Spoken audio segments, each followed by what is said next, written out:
નમસ્કાર વિદ્યાર્થી મિત્રો, હું રાજેશ રાઠોડ સર આપની YouTube channel just English by Rathod સરમાં આપનું સ્વાગત કરું છું. મિત્રો, ટેલિગ્રામ અને વોટ્સએપ ઉપર મને ઘણા બધા મિત્રોએ પ્રશ્ન કરેલ કે સર, રેવન્યુ તલાટીની પરીક્ષા આવે છે, ક્લાસીસની અંદર તો અમને બધું એક સાથે ભણાવે છે, પણ શું એવું કંઈ થઈ શકશે કે અમને રેવન્યુ તલાટીનો આખો જે સિલેબસ છે એનું અમે એનાલિસિસ કરી શકીએ, અથવા તો એનાલિસિસ કરીને તમે આપો તો અમે એમાં કયા ટોપિક્સને કેટલું વેઇટેજ આપવું એ ખબર પડે. તો મિત્રો, આજે એક તમારા માટે એક સરસ મજાનો એવો પ્રયત્ન કરેલો છે. રેવન્યુ તલાટીના અંગ્રેજીમાં ખાસ કરીને પ્રિલિમ પરીક્ષાની વાત કરું છું. મેન્સ માટે આપણે અલગથી વિડીયો લેક્ચર્સ બનાવશું, પણ પ્રિલિમ્સની વાત કરું તો આજે મેં એક એવો સરસ મજાનો તમારા માટે પ્રયત્ન કરેલો છે કે જેની અંદર રેવન્યુ તલાટીમાં પ્રિલિમ્સમાં અંગ્રેજીમાં સિલેબસ શું આવશે અને એમાં તમારે કયા ટોપિકમાં કેટલું શું કરવું, કેવી મહેનત કરવી, એ તમને બધી જ ખબર પડી જશે. તો વધારે સમય ન લેતા આપણે શરૂ કરીએ છીએ આ 360 ડિગ્રીનું એનાલિસિસ, કે જેમાં આ વિડીયોના અંતે છેલ્લે સુધી જોડાયેલા રહેજો. તમને અંત સુધી બધી જ ડીટો ટુ ડીટો, એટલે કે એક માઇનર જે ડિટેલ્સ છે ને એ પણ તમને છેલ્લે સુધી તમને મજા આવશે એ રીતે અહીંથી પૂરી પાડવામાં આવશે. તો ચાલો જોઈએ કે રેવન્યુ તલાટીના અંગ્રેજીમાં પ્રિલિમ્સ પરીક્ષામાં સિલેબસ શું છે અને આપણે એની કેવી તૈયારી કરવી જોઈએ. તો શરૂ કરીએ. આપણી સ્લાઇડની અંદર જે સિલેબસ છે એની વાત કરીએ. મિત્રો, જો તમે ઓજસની સાઇટ ઉપરથી તમે નોટિફિકેશન લીધું હશે, એનું PDF ફોર્મેટ જોયું હશે, તો તમને ખબર હશે કે એમાં એક આખો અંગ્રેજીમાં પ્રિલિમ્સ માટેનો સિલેબસ આપ્યો છે. આ જ સિલેબસ જ્યારે ગ્રામરની વાત આવશે ને ત્યારે મેન્સની અંદર પણ મોટે ભાગે સરખો જ રહેવાનો છે. તો એમાં સૌથી પહેલા આપેલું છે ટેન્સીસ. આપણને ખબર છે ટેન્સીસ કુલ 12 છે, પણ આ 12 ટેન્સીસ છે ને એ કરવાની જરૂર નથી. કયા કયા ટેન્સીસ કરવા જોઈએ તો જરા જોઈએ. પેલો ટેન્સ એટલે સિમ્પલ પ્રેઝન્ટ, સાદો વર્તમાનકાળ આપણે કરવો જોઈએ. આમ તો સાદા જેટલા કાળ છે ને બધા જ એટલું જ મહત્વ ધરાવે છે. સાદો વર્તમાનકાળ, ત્યારબાદ સાદો ભૂતકાળ, સાદો ભવિષ્યકાળ. મિત્રો, હવે પ્રશ્ન એ થાય, હે સર, આ કાળ છે કઈ રીતે પૂછાશે? આની પહેલાની જેટલી પરીક્ષાઓ તમે આપેલી છે એની અંદર જે રીતે કાળ પૂછાયેલા છે એ જ રીતે, એટલે કે વર્બ્સની ખાલી જગ્યામાં આ કાળ પૂછાશે. ક્રિયાપદની ખાલી જગ્યા હશે એની અંદર આ તમને કાળ પૂછાશે. 3 કાળની વાત કરી. આગળ ચોથો કાળ એટલે કયો? તો કે કન્ટિન્યુઅસ. કન્ટિન્યુઅસ એટલે તો કે ચાલુ વર્તમાન કાળ. કન્ટિન્યુઅસ પાસ્ટ એટલે ચાલુ ભૂતકાળ. કન્ટિન્યુઅસ ફ્યુચર એટલે કે ચાલુ ભવિષ્યકાળ. સાદો જોયો, ચાલુ જોયો. ત્યારબાદ પરફેક્ટ, પૂર્ણકાળ, પૂર્ણ વર્તમાન કાળ, પૂર્ણ ભૂતકાળ, પૂર્ણ ભવિષ્યકાળ અને પ્રેઝન્ટ પરફેક્ટ કન્ટિન્યુઅસ ટેન્સ એટલે કે ચાલુ પૂર્ણ વર્તમાન કાળ. પાસ્ટ પરફેક્ટ કન્ટિન્યુઅસ ટેન્સ, ચાલુ પૂર્ણ ભૂતકાળ. મિત્રો, આટલા કાળ છે ને એ તમારા માટે મોર ધેન ઇનફ થઈ ગયા. આની અંદરથી પણ હું તમને કહું, જે હું આટલી પરીક્ષાનું મેં એનાલિસિસ કરેલું છે એના ઉપરથી કહું તો 3 સાદા કાળની ખાલી જગ્યાઓ આપણને આવડવી જોઈએ, એટલે કે 3 સાદા કાળ આપણને આવડવા જ જોઈએ. ત્યારબાદ કન્ટિન્યુઅસ પ્રેઝન્ટ અને કન્ટિન્યુઅસ પાસ્ટ, ચાલુ વર્તમાન કાળ અને ચાલુ ભૂતકાળ ઉપર થોડું ધ્યાન આપવાનું છે. ચાલુ ભવિષ્યકાળ કદાચ તમને નહીં આવડે તો ચાલશે. અત્યાર સુધીમાં ચાલુ ભવિષ્યકાળની ખાલી જગ્યાઓ ખૂબ જ ઓછી પૂછાયેલી છે, લગભગ નહીવત બરાબર. ત્યારબાદ શું આપણે જરૂરી છે તો કે ત્યારબાદ પૂર્ણકાળની અંદર 2 પૂર્ણકાળ, પૂર્ણ વર્તમાન કાળ અને પૂર્ણ ભૂતકાળ ઉપર સૌથી વધારે મહત્વ આપો, અને ચાલુ પૂર્ણ વર્તમાન કાળ આની ઉપર વધારે મહત્વ આપો. બાકીના કાળ કદાચ તમે ઓછા કરશો અથવા તો નહીં આવડે તો પણ ચાલશે, પણ મેં જેટલા કહ્યા એટલા કાળ તો આપણે કરવા જ જોઈએ. મિત્રો, આની અંદરથી 1 માર્કથી ઓછું નહીં પૂછાય અને 2 માર્કથી વધારે નહીં પૂછાય, બરોબર? જ્યારે કાળની ખાલી જગ્યા આવશે ત્યારે એમાં 1 માર્કથી ઓછી નહીં અને 2 માર્કથી વધારે નહીં. 20 માર્ક્સની જ્યારે વાત થતી હોય ત્યારે એમાં કેટલું લેવું જોઈએ, કયા ટોપિકમાંથી, એનું આપણે એનાલિસિસ કરીએ છીએ. પણ એનો અર્થ એ નથી કે આને છોડી દેવાય. મિત્રો, આના પછી ક્યાંય ક્લાસમાં જવાની જરૂર નથી. અંગ્રેજી માટે તો હું નથી માનતો કે ક્યાંય તમારે ક્લાસ કરવાની જરૂર પડશે. આપણે એક પછી એક વિડીયોઝ કે કયા ટોપિકમાંથી કેવા પ્રશ્નો પૂછાઈ શકે ને એ એક પછી એક ટોપિકના વિડીયોઝ આપણે યુટ્યુબ પર ફ્રી મૂકવા જઈ રહ્યા છીએ, ફ્રી. સાથોસાથ ટોપિક્સ પણ શીખીશું અને હારોહાર કેવા પ્રશ્નો પૂછાય ને એ પણ શીખીશું. અને એના કેટલાય બધા પ્રશ્નો છે ને એ પણ આપણે એની પણ ચર્ચા કરશું. અંગ્રેજીમાં રેવન્યુ તલાટીમાં 20માંથી આરામથી તમે 15 માર્ક લઈ શકો એવું આપણે જોઈશું. ચલો આગળ જોઈએ. એના પછીનો ટોપિક કયો છે સિલેબસની અંદર? તો કે એમાં છે એક્ટિવ અને પેસિવ વોઇસ. જો તમે જોયું હશે પૂરેપૂરો સિલેબસ પીડીએફ ફોર્મેટમાં તો તમને ખબર છે એક્ટિવ અને પેસિવ વોઇસ, કર્તરી અને કર્મણી વાક્ય રચના. કર્તરી અને કર્મણી વાક્ય રચના એની અંદર કેવા પ્રકારના વાક્ય, જો તમને કાળ સરખા આવડતા હશે તો એક્ટિવ અને પેસિવ વોઇસ સમજવામાં વધારે મુશ્કેલી નહીં પડે. એક્ટિવ અને પેસિવ વોઇસમાં એક તો અફર્મેટિવ એટલે કે વિધાન વાક્ય, બીજું છે નેગેટિવ એટલે કે નકાર વાક્ય, ત્રીજું છે ઇન્ટરોગેટિવ એટલે કે પ્રશ્નાર્થ વાક્ય, ત્યારબાદ લેટ્સ વાળા વાક્યો, એના પછી આપણે જોઈએ તો ઇમ્પેરેટિવ એટલે કે આજ્ઞાર્થ વાક્યો, એના પછી તો કે મિત્રો મેં તમને આ જે કહ્યું ને એક્ટિવ પેસિવ વોઇસ, આના પણ આપણે પ્રશ્ન વાઇઝ વાક્ય રચના મુજબ એક પછી એક વિડીયો કન્ટેન્ટ યુટ્યુબ ચેનલ પર ફ્રી મૂકવાના છે. મેં પહેલા જ કહ્યું કે લગભગ તમે અંગ્રેજીની અંદર ક્લાસની અંદર પણ જાશો ને ક્યાંય ઇન્સ્ટિટ્યૂટમાં જાશો શીખવા, એ તમે જે 25,000 30,000 જે ફીસ ભરીને જાશો અને અંગ્રેજીના લેક્ચર કેટલા હશે we don't know, I don't know. અહીંયા હું તમને એટલું બધું આપવા જઈ રહ્યો છું, એ પણ બધું જ કન્ટેન્ટ ફ્રીમાં. તો જોડાયેલા રહેજો. એક્ટિવ અને પેસિવ વોઇસમાંથી સાહેબ કેટલું મળે, કેટલા માર્ક્સનું હોઈ શકે? તો એક્ટિવ અને પેસિવ વોઇસમાંથી મિત્રો 1 માર્કનું એક વાક્ય તો હશે ને હશે જ. યાદ રાખી લેજો ફરીથી, 1 માર્કનું એક વાક્ય તો હશે ને હશે જ. જો તમે આની વાક્ય રચના સરખી રીતે કરી લેશો તો લગભગ ક્યાંય વાંધો નહીં આવે. આપણે વાક્ય રચના સાથે ઉદાહરણ સાથે એક જ્યારે નવો વિડીયો બનાવશું ત્યારે આપણે એમાં શીખીશું. આગળ જે આપણા સિલેબસની અંદર એક્ટિવ પેસિવ વોઇસ પછી આપણને સિલેબસ શું આપ્યું છે તો કે નરેશન. નરેશન એટલે શું? કાંઈ નહીં, ડાયરેક્ટ અને ઇનડાયરેક્ટ સ્પીચ. અંગ્રેજીની અંદર અઘરામાં અઘરા ટોપિક જેને કહેવાય ને એમાં ડાયરેક્ટ ઇનડાયરેક્ટ સ્પીચ આવે. મિત્રો આ ડાયરેક્ટ ઇનડાયરેક્ટ સ્પીચની અંદર પણ હું તમને જો માર્ક્સનું વેઇટેજ કહું ને તો 1 માર્કથી ઓછું નહીં, એટલે કે પૂછાશે ને પૂછાશે જ. ડાયરેક્ટ ઇનડાયરેક્ટ સ્પીચની અંદરથી એક વાક્ય તો આવશે ને આવશે જ.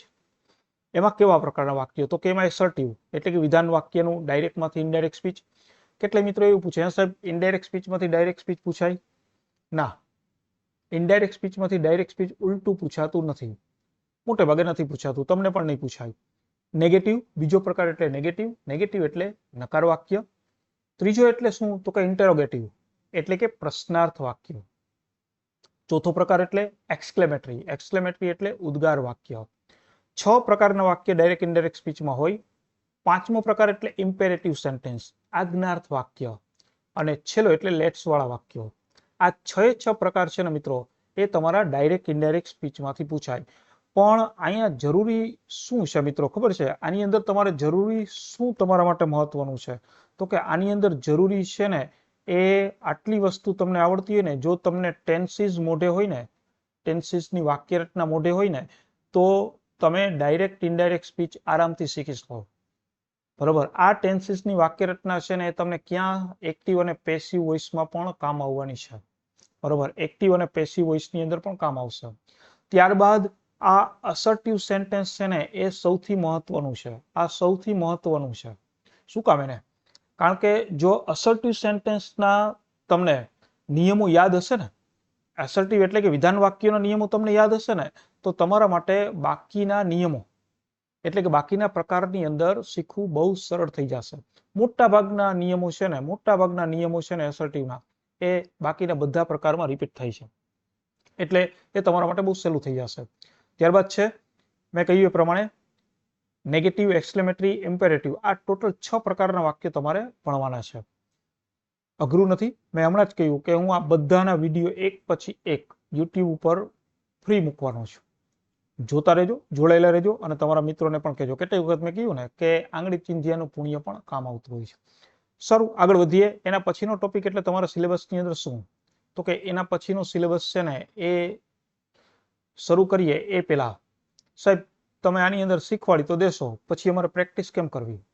તો કે મિત્રો ટેલિગ્રામ ઉપર છે ને પ્રેક્ટિસ કરવા માટે મારી એક ટેલિગ્રામ ચેનલ છે, તમને બધાને ખબર જ છે, કે જેની અંદર અહીંયા મેં અત્યારે 6700 પ્રશ્નો લખ્યા છે, પણ અત્યારે રોજ એમાં 5-10 પ્રશ્નો હું ટોપિક વાઇઝ અથવા તો મિક્સ એડ કરતો હોઉં છું.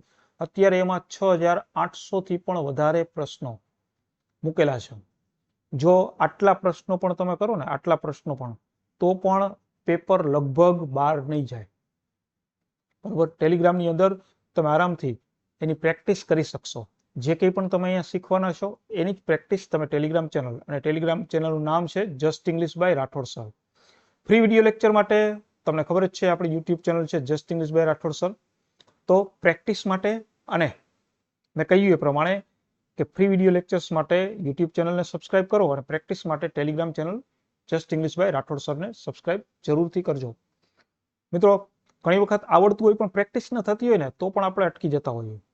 એટલા માટે પ્રેક્ટિસ માટે આ ચેનલને સબસ્ક્રાઇબ જરૂરથી કરજો. આગળ વધીએ. પછીનું સિલેબસની અંદર નવો પ્રશ્ન એટલે કયો? તો કે ટ્રાન્સફોર્મેશન. ટ્રાન્સફોર્મેશન એટલે શું? ટ્રાન્સફોર્મેશન એટલે કાંઈ નહીં, રૂપાંતરણ. રૂપાંતરણ એટલે શું? તો કે રૂપાંતરણ એટલે વાક્યનું રૂપાંતરણ હોય. વાક્ય હોય ને એનું રૂપાંતરણ. વાક્યનું રૂપાંતરણની અંદર શું શું આવશે? તો કે સૌથી પહેલા રિમૂવ ટુ આવે. કોઈ વાક્ય તમને TOO વાળું આપ્યું હોય તો એ ટુ ને દૂર કરવું. બરોબર, રિમૂવ ટુ એટલે કે ટુ ને કાઢીને નવું વાક્ય બનાવો. પણ આ ટુ ને કાઢો ત્યારે વાક્યનો અર્થ ફરવો ન જોઈએ. બરોબર, ફોર એક્ઝામ્પલ હું એમ કહું કે ભાઈ હી ઇઝ ટુ મેં જો વાક્ય લખું છું, he is too dull to do this work. મેં આવું એક વાક્ય લખ્યું. બરોબર, હવે તમે વિચાર કરો કે અહીં મને એમ કીધું કે આ ટુ ને દૂર કરો, તો આ ટુ ને દૂર કરવા માટે એક પેટર્ન હોય. ટુ ને દૂર કરવું હોય તો સો ધેટ મૂકવું પડે અને પછી વાક્ય એનું બને. તો આ રિમૂવ ટુ નામનો ટોપિક. ત્યારબાદ શું બીજો? તો કે યુઝ ટુ. જેમ રિમૂવ કર્યું એમ આપણને ટુ વગરનું વાક્ય આપ્યું હોય તો એને આપણે ટુમાં TOO એનો ઉપયોગ કરવાનો હોય વાક્યમાં. આને કહેવાય ટ્રાન્સફોર્મેશન એટલે કે રૂપાંતરણ. ત્યારબાદ શું? તો કે નેગેટિવ વાક્ય આપ્યું હોય અથવા તો ઇન્ટ્રોગેટિવ વાક્ય આપ્યું હોય તો એને એસર્ટિવ એટલે કે વિધાનમાં ફેરવવું. નેગેટિવ કે ઇન્ટ્રોગેટિવને વિધાનમાં ફેરવવું. ત્યારબાદ શું? તો કે નેગેટિવ એસર્ટિવમાંથી નેગેટિવમાં નકારમાં ફેરવવું. નકાર કે એસર્ટિવમાંથી ઇન્ટ્રોગેટિવમાં ફેરવવું. આ વિધાન આપેલું હોય તો એને એક્સક્લેમેટરીમાં ફેરવવું. આવા બધા વાક્યો એકમાંથી બીજામાં રૂપાંતર કરવું, એને કહેવાય ટ્રાન્સફોર્મેશનનો ટોપિક. નેક્સ્ટ મિત્રો આગળ વધીએ. સિલેબસની અંદર મેં કહ્યું કે આપણે 360 ડિગ્રી એનાલિસિસ થાય છે, એટલે કે તમને એ પણ ખબર પડી. મિત્રો આની અંદરથી આપણને આપણા માટે સૌથી ઇઝી શું રહે? તો કે આપણને જો એક્સક્લેમેટરીમાંથી એસર્ટિવમાં રૂપાંતર કરવું, એસર્ટિવમાંથી એક્સક્લેમેટરીમાં રૂપાંતર કરવું, આ બધું આપણા માટે ઇઝી રહેશે. આ ટોપિકને પણ આપણે ડીપમાં સમજશું પ્રશ્નોની સાથે. ખાસ કરીને આપણે એવા જ વિડીયો હવે આવશે કે જે એવા પ્રશ્નો હશે કે જે તમારી રેવન્યુ તલાટીની અંદર પૂછાઈ શકે. પ્રશ્નની સાથે જ આપણે એની સમજૂતી પણ આપશું, એને સમજશું પણ ખરા કે આ શું કામ, એની પેટર્ન શું હોય. બરોબર, એ પણ આપણે લેવાના છે. તો જ્યારે યુટ્યુબ ઉપર આ વિડીયો લેક્ચર મુકાય ત્યારે અવશ્ય એને જોજો. ક્યારેક આપણે લાઈવની પણ કોશિશ કરશું, લાઈવ લેક્ચર્સ પણ ગોઠવશું. પણ લાઈવની અંદર મોટેભાગે શું હોય છે કે જોડાવનારની સંખ્યા લિમિટેડ હોય છે અને ઘણી વખત ટેકનિકલ ફોલ્ટ હોય તો એની અંદર પણ પ્રોબ્લેમ્સ થાય છે. એટલે મિત્રોનું એવું કહેવું છે કે સાહેબ રેકોર્ડેડ લેક્ચર મૂકી દો, અમે આરામથી જ્યારે જોવો હોય ત્યારે અમે જોઈ શકીએ. તો એ માગણીને પણ, એ ડિમાન્ડને પણ આપણે સ્વીકારીએ છીએ અને આપણે એવું પણ કંઈક કરીશું. ચલો, તો સિલેબસની અંદર આ ટોપિક હતો ટ્રાન્સફોર્મેશનનો, જેનું તમને ખબર પડી કે ટ્રાન્સફોર્મેશન એટલે શું? તો કે ટ્રાન્સફોર્મેશન એટલે nothing but the transformation of sentence, એટલે કે વાક્યનું રૂપાંતરણ. નેક્સ્ટમાં જઈએ. હવે તો કે એના પછીનું આપણને સિલેબસની અંદર આપ્યું છે આર્ટિકલ્સ એન્ડ ડિટર્મિનસ. આર્ટિકલ્સની આપણને ખબર જ છે, a an the no article, 0 article. Articles મિત્રો ઘણી વખત આપણને એવું લાગે કે આર્ટિકલ એટલે તો છે ને સહેલામાં સહેલો ટોપિક, ને એવું નથી. આપણે આપણા વિડીયો લેક્ચરની અંદર સૌથી પહેલા છે ને આ આર્ટિકલના ટોપિક ઉપર કેવા પ્રશ્નો પૂછાય ને એ જ મૂકવાના છે, એ જ લેવાના છે, એટલે તમને ખબર પડે કે કેવા કેવા ટોપિક એની અંદર આવી શકાય. સારું, ત્યારબાદ શું?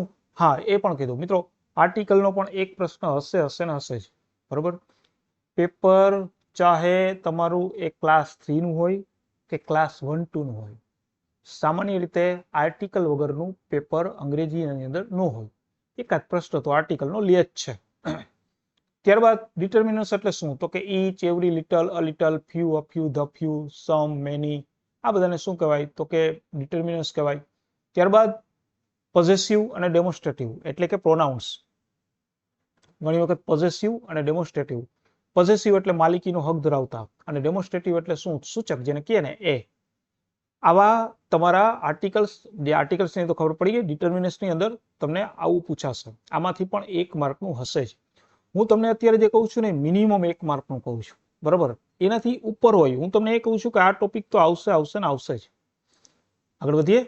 એના પછી છે યુઝ ઓફ. હવે કેનો ઉપયોગ?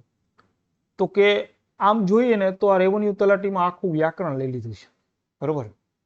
Use of adjectives. એડજેક્ટિવ્સ એટલે શું? તો કે વિશેષણ. વિશેષણનો કેમ ઉપયોગ કરવો વાક્યની અંદર? એટલે આમ જુઓ ને તો આ એક પ્રશ્ન, વિશેષણની જ્યારે વાત આવે ને ત્યારે એની સાથે છે ને ડિગ્રી તો હોય, બરોબર? ટ્રાન્સફોર્મેશનના પ્રશ્નમાં પણ પૂછાઈ શકે અને એકલું એડજેક્ટિવનું પણ પૂછાઈ શકે કે નાઉનમાંથી એડજેક્ટિવ, એડજેક્ટિવમાંથી એડવર્બ, એડવર્બમાંથી એડજેક્ટિવ, એનું શું ફોર્મ હોય એ. ત્યારબાદ એમાં આપેલું છે પ્રેપોઝિશન્સ. મિત્રો આ હોટ ટોપિક કહેવાય, હોટ ટોપિક. તમે રાજ્ય સરકારની કોઈ પણ પરીક્ષા લ્યો, રાજ્ય સરકારની કોઈ પણ પરીક્ષા કે કેન્દ્ર સરકારની કોઈ પણ પરીક્ષા લ્યો, બરોબર? એમાં આ ટોપિક વગર પેપર બને જ નહીં. પ્રેપોઝિશન હોય ને હોય જ. પ્રેપોઝિશનનો પણ આપણે વિડીયો મૂકશું, એને પણ સમજશું, એના પ્રશ્નોને પણ લેશું. ત્યારબાદ કંજક્શન. કંજક્શન એટલે શું? તો કે આપણે સંયોજક કહીએ. સંયોજક. સંયોજકની અંદર ઘણી વખત એવું બને છે કે કેટલીક વખત કોરિલેટિવ પૂછાય છે. કોરિલેટિવ. કોરિલેટિવ એટલે કેવા? તો કે એક કરતા વધારે સંયોજક ભેગા મળી અને એક સંયોજક બનાવે એ. ફોર એક્ઝામ્પલ આપણે કહીએ નોટ ઓનલી બટ ઓલ્સો, બરોબર? નોટ ઓનલી બટ ઓલ્સો, આને કહેવાય કોરિલેટિવ, બરોબર? ત્યારબાદ આપણે ઘણી વખત કહીએ છીએ ઈધર ઓર, અને ઘણા આઈધર કરે છે પણ આઈધર નથી, ઈધર ઓર, નીધર નોર, તો આ બધા કોરિલેટિવ. ત્યારબાદ વર્બ્સની વાત કરીએ, ક્રિયાપદોની, કે નાઉનમાંથી વર્બ કેવી રીતે બનાવવું, વર્બ્સની ખાલી જગ્યા, બરોબર? અને એડવર્બ્સ. એડવર્બ્સ એટલે ક્રિયા વિશેષણ. એડવર્બ્સ એટલે ક્રિયા વિશેષણ. હવે સાહેબ આટલું બધું છે તો આમાંથી આપણે કરાઈશું. સૌથી હું તમને 2 વસ્તુ મહત્વની કહું. આ 2 છે ને એને છોડવાના નથી. આ 2ને છોડવાના નથી, બરોબર? આ વર્બ્સ છે ને એ તો તમારી કાળની ખાલી જગ્યામાં આવી જશે, પણ આ 2ને ન છોડતા. શું કામ? એને હું તો એવું ઈચ્છું કે તમે લોકો બધા જ છે ને પ્રિલિમ્સ પાસ કરીને મેન્સમાં જાઓ, બરોબર? તમે મેન્સમાં જાશો ને તો આ 2 ટોપિક તો ત્યાં હશે જ. ત્યાં આ 2 ટોપિક રહેવાના જ છે. પ્રેપોઝિશન્સ અને કંજક્શન્સને સૌથી વધારે મહત્વ આપવાનું છે, બરોબર? મેં હમણાં જ કીધું પ્રેપોઝિશન્સ એટલે તો એવો ટોપિક છે કે જે not only in state government, Gujarat state government, but you can also find in the central government exam, બરોબર? તમને એ કેન્દ્ર સરકારની પરીક્ષામાં પણ જોવા મળશે. તો આ 2 ટોપિક ઉપર આપણે સૌથી વધારે આના ઉપર આપણે મહેનત પણ વધારે કરીશું. હું પણ તમને બનશે એટલી વધારે મહેનત એના ઉપર કરાવીશ. ચલો આગળ વધીએ આપણા સિલેબસની અંદર. ત્યારબાદ આપણા સિલેબસમાં શું કહે છે મિત્રો? સાથે સાથે એક નાનકડી વાત પણ કરી દઉં. આ પરચેસ કરો કે ન કરો એની વાત નથી, પણ પ્રિલિમ્સ માટે એક બધા ટોપિક્સને ડિટેલમાં સમજાવતો એક કોર્સ આપણે લોન્ચ કરવાના છીએ. રેવન્યુ તલાટી ઇંગ્લિશનો જે કોર્સ છે, ઘણાએ તો પરચેસ કરી લીધો હશે બીજી જગ્યાએથી, તો બીજી વખત અહીંયાથી પરચેસ કરવાની જરૂર નથી. પણ એક કોર્સ મૂકવાના છીએ, બહુ મામૂલી ફીઝની અંદર મૂકવાના છીએ. હજી એના વિડીયોઝ, લેક્ચર બનવાની તૈયારી ચાલુ છે, એટલે લગભગ અઠવાડિયા 10 દિવસની અંદર એ આખો કોર્સ તમારા માટે આપણી application just English by Rathod sir એના ઉપર ઉપલબ્ધ થશે. ફરજિયાત નથી, જસ્ટ વાત કરું છું. આગળ વધીએ આપણા સિલેબસની અંદર. આગળ વધીએ પછી તો એના પછી શું? તો કે આ બધા ટોપિક્સ મેં કીધું ને કે કહેવાય છે રેવન્યુ તલાટી, પણ પેપર સ્ટાઇલ છે ને એ આખી સિલેબસ છે ને એ આખો કેવો રાખ્યો છે? તો કે ક્લાસ 1-2 હોય ને એવો, બરોબર? એની અંદર સૌથી પહેલા નાઉન્સની વાત કરીએ. નામના પ્રકારો. નાઉન્સ આપણને કેવા કેવા નાઉન્સ પૂછાઈ શકે એની વાત કરીએ તો મિત્રો જો નાઉન્સ કેવા, તો કે પ્રોપર નાઉન છે, કોમન નાઉન છે, આ બધું કોમન એન્ડ પ્રોપર નાઉન્સ વગેરે. પછી કાઉન્ટેબલ એન્ડ અનકાઉન્ટેબલ નાઉન્સ, નાઉનના પ્રકાર છે, ગણી શકાય એવા નામ, ન ગણી શકાય એવા નામ, કોન્ક્રીટ એન્ડ એબ્સ્ટ્રેક્ટ નાઉન્સ, આ નાઉનના બધા જ જે પ્રકારો છે એની અંદર આવી જશે. ત્યારબાદ મિત્રો આની અંદર નાઉન્સમાંથી આપણને કયા કયા યાદ રહેવા જોઈએ, કયા કયા આવડવા જોઈએ, તો કે કોમન ને પ્રોપર ન ભૂલાય, કારણ કે આર્ટિકલની અંદર એની જરૂર પડશે. બરોબર. ત્યારબાદ એક એબ્સ્ટ્રેક્ટ નાઉનને પણ યાદ રાખો, અને એક કલેક્ટિવ નાઉન, સૌથી વધારે પૂછાતું હોય ને તો એ છે કલેક્ટિવ નાઉન. બરોબર, આ પણ આપણને આવડવા જોઈએ. એટલે સૌથી વધારે પૂછાતો હોય ને તો એ કલેક્ટિવ નાઉન છે. પછી પ્રોનાઉન્સની અંદર આવીએ તો પ્રોનાઉન્સની અંદર તમે જોશો તો પ્રોનાઉન્સ એટલે જેને કહેવાય સર્વનામ. બરોબર, પ્રોનાઉન્સ એટલે સર્વનામ આપણે જેને કહીએ. સર્વનામમાં પર્સનલ પ્રોનાઉન્સ. પર્સનલ પ્રોનાઉન્સ એટલે શું, તો કે પર્સનલ પ્રોનાઉન્સ એટલે વ્યક્તિવાચક સર્વનામ. એટલે કેવા? આઈ, વી, યુ, હી, સી, ઇટ.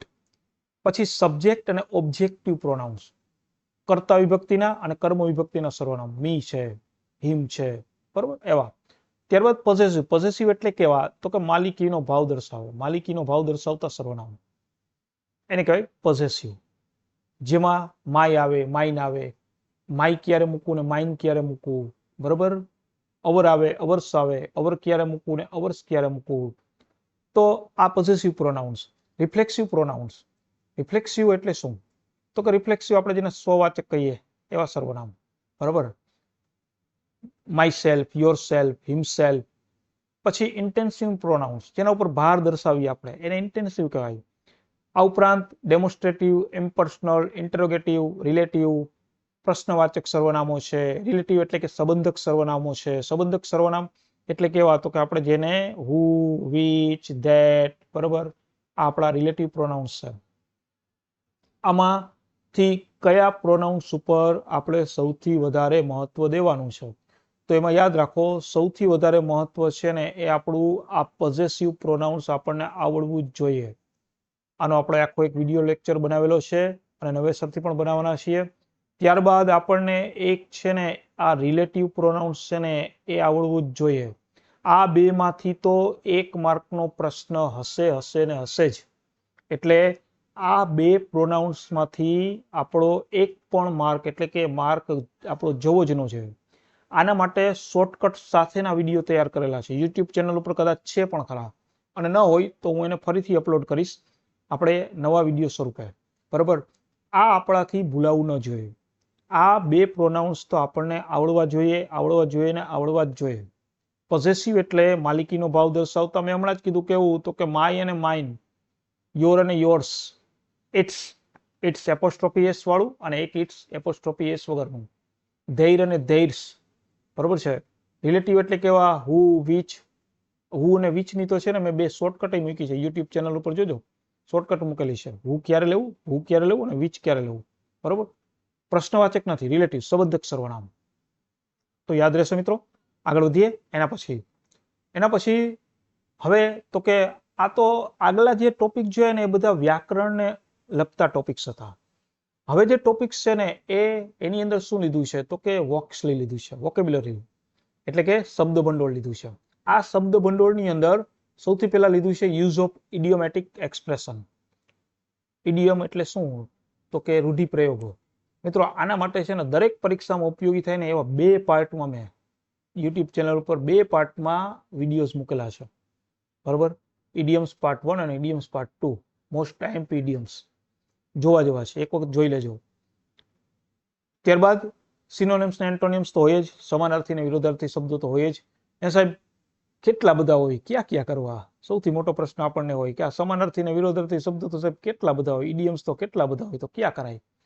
મિત્રો અગાઉની પરીક્ષામાં પૂછાઈ ગયેલા હોય ને એ કરી લેવાય. અગાઉની પરીક્ષામાં પૂછાઈ ગયેલા હોય ને એ. બરોબર. કારણ કે લગભગ એની બહાર નથી જતું. મોટે ભાગે શબ્દ ભંડોળ છે ને રિપીટ થતું હોય છે. ત્યારબાદ તો કે વન વર્ડ, શબ્દ સમૂહ માટે એક શબ્દ આપો એ.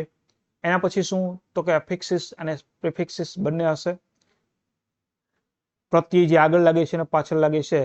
ત્યારબાદ છે હોમોનિયમ્સ. એટલે શું, તો કે આપણે જોતા હોય ઘણી વખત ખબર છે કે કેટલાક છે ને સ્પેલિંગ હોય ને એ લખીએ ને ત્યારે લગભગ સરખા લખાતા હોય. બરોબર. એના ઉચ્ચાર છે ને એ બે આપણને સરખા લાગતા હોય, પણ જ્યારે એનો અર્થ કરવા જઈએ ને અર્થ, ત્યારે જુદો થતો હોય. જેમ કે અહીંયા બી આપ્યું છે, બીઈબી તમે જોશો ને તો અહીંયા એક બીઈબી આપ્યું છે અને એક બીડબલ્યુબી આપ્યું છે. આ બી એટલે છે ને ટુ બી નું રૂપ છે, થવું કે એવું કહેવાય, અર્થ ફરી ગયો. આ બી એટલે શું થઈ, માખી કે આપણે કહીએ ને નાઉન. તો સ્પેલિંગ બરોબર અને ઉચ્ચાર છે ને એ સરખા હોય, અર્થ એના જુદા જુદા હોય તો એને હોમોનિયમ્સ કહેવાય. ત્યારબાદ છે હોમોફોન્સ. હોમોફોન્સ એટલે શું, બોલવામાં સરખા પરંતુ સ્પેલિંગ જુદા જુદા હોય. બોલવામાં સરખા જુઓ તમે જોશો ને તો એક્સેસ, બે એક્સેસ જ બોલાય બરોબર, પણ જ્યારે તમે એનો અર્થ કરશો ને ત્યારે એક એક્સેસ અને બીજો એક્સેસ છે ને એના અર્થે ફરી જશે. બોલવામાં સરખા હોય, સ્પેલિંગ જો તમે બેયના જુદા જુદા છે. એકમાં ડબલ સી આવ્યું છે, એકમાં એક સી ડબલ એસ આવ્યું છે. સમજાણું? તો આની પણ ખાલી જગ્યા હશે. આ પણ આપણને એના અર્થ, સ્પેલિંગ, ઉચ્ચાર ત્રણેય વસ્તુ આપણને ખબર હોય છે. આનો પણ એક પ્રશ્ન હશે ને હશે જ મિત્રો. તો આ હતું શું, તો કે આ હતું તમારો રેવન્યુ તલાટીનો આખો સિલેબસ. મને એવી આશા રાખું છું કે તમે કયા ટોપિકનું કેટલું મહત્વ છે એને સમજી શક્યા હશો. આ બધા ટોપિક્સનો મેં હમણાં જ કીધું કે વિડીયો લેક્ચર આપણે બનાવવાના છીએ, સાવ ફ્રીની અંદર બનાવશું. તો એના માટે આ યુટ્યુબ ચેનલની સાથે જોડાયેલા રહેશો અને એની માહિતી બધી છે ને એ તમને ટેલિગ્રામ ચેનલમાં મળશે. આ બધા વિડીયોઝ ક્યારે મુકાશે, ક્યારે મૂકશું, એ બધાની માહિતી છે ને ટેલિગ્રામ ચેનલમાં મળશે. અને એ ચેનલનું નામ તમને ખબર છે કે just English by Rathod sir. બરોબર, આની અંદર તમને બધું જ અપડેટ છે ને એ મળતું રહેશે. બરોબર, તો આ ચેનલની સાથે જોડાયેલા રહેજો. ફરીથી આ વિડીયો તમને ઉપયોગી થયો હશે, લાઈક અને શેર કરવાનું ન ભૂલતા મિત્રો. એક પ્રયાસ હતો તમારા આ રેવન્યુ તલાટીની અંદર તમારે કયા ટોપિકને સૌથી વધારે મહત્વ આપવું એનો એક અભ્યાસ તમે કરી શકો અને તમે એમાં આગળ વધી શકી અને સારા માર્ક્સ મેળવી શકો એના માટેનો એક સરસ મજાનો પ્રયાસ હતો. ઓકે મિત્રો, ફરીથી મળીએ છીએ નવા લેક્ચરની અંદર. અને હવે મેં તમને હમણાં જ કહ્યું કે આપણું નવું વિડીયો લેક્ચર છે એ આપણા ટોપિક ઉપર આધારિત હશે અને એનો પહેલો જ ટોપિક છે કયો, તો કે આર્ટિકલનો ટોપિક છે. તો ફરીથી મળીએ છીએ આપણે નવા વિડીયોમાં નવા લેક્ચર સાથે. ત્યાં સુધી હું રજા લઉં છું. By friends, thank you very much.